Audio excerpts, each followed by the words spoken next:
It's the 30th of January. I'm going to give you a little something from Epictetus to start us off with. If you wish to improve, be content to appear clueless or stupid. In extraneous matters, don't wish to seem knowledgeable.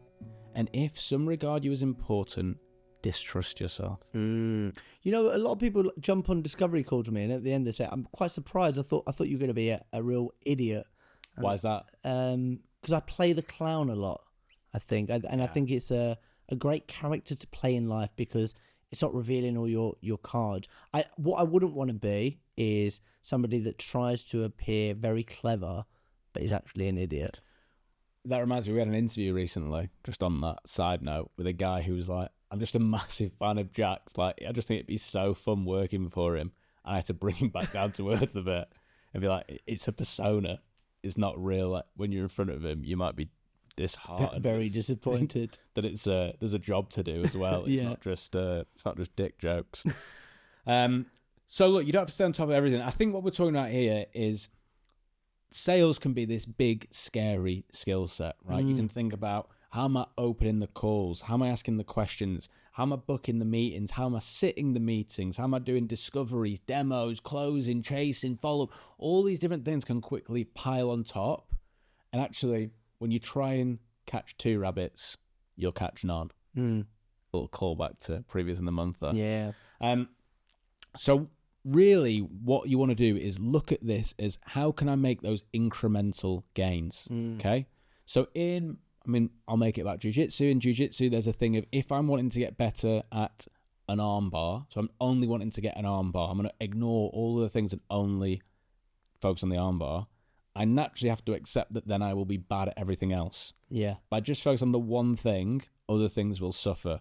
But in the grand scheme of things, once I add that to my game, everything else raises up a bit as well. So in sales, it might be, well, I'm just going to focus on my tone.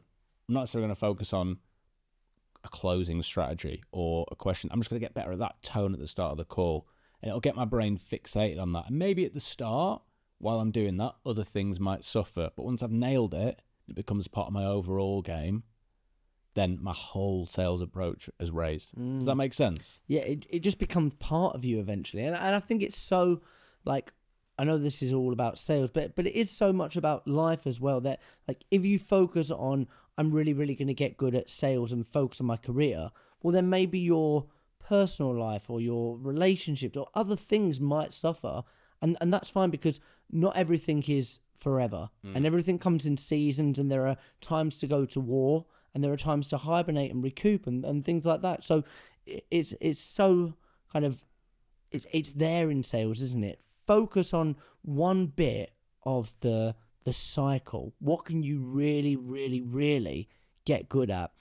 And a lot of the time you'll see, if you choose to focus on tone and you really get good at it, that might carry you through a lot of the way, because you overthink the other areas. And although you might think, oh, my closing technique is bad, but because you're focusing on one other thing, you're probably not overthinking on that element, and you end up actually performing quite well anyway. And you'll probably learn things along the way, because when you're not focusing on them, or you're not looking at them all the time, you start to maybe see things arise, or you might learn lessons throughout. Yeah, I'll give you a practical example. Do you remember when, I think it was just before you joined the business, I was talking to you about the mirroring as a technique. I've done this with loads of people. So mirroring as a technique is repeating 1 to 3 words from what someone just said. What someone just said? Exactly. But I remember telling you about it when we were walking the dog. You come to visit me in the countryside, and was walking the dog, and I think you said something like, there's no way that'd work. And my response was, there's no way that'd work? Yeah, because I just don't believe that something like that works. Surely someone would notice. Yeah, because, if someone was repeating the last 3 words from what I just said, I'd notice. And actually what you realise then is, oh, it does work. And I've told you, what have I just been doing? The point I'm making is, you can practice skills in low stakes environments. Yeah. The sales hat doesn't have to just come off at the end of the day. Sales is communication, isn't it? So if it's, I want to get better at asking questions, well, to a family or a spouse or whoever it may be, how do I ask a question that makes them look at me and go, oh, that's an interesting question. Let me have a little think about that. Okay, there's a victory. How do I have a conversation where I'm not involved with the person that's making me a coffee at the coffee shop?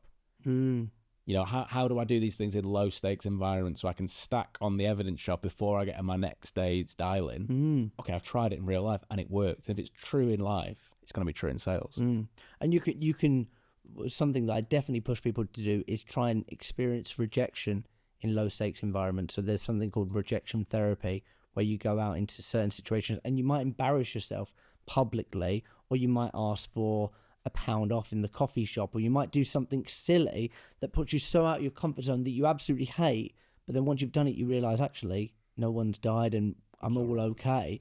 And once you do enough of that, you're building up that resilience. Like we talk about resilience. We want salespeople to be resilient, but what is that?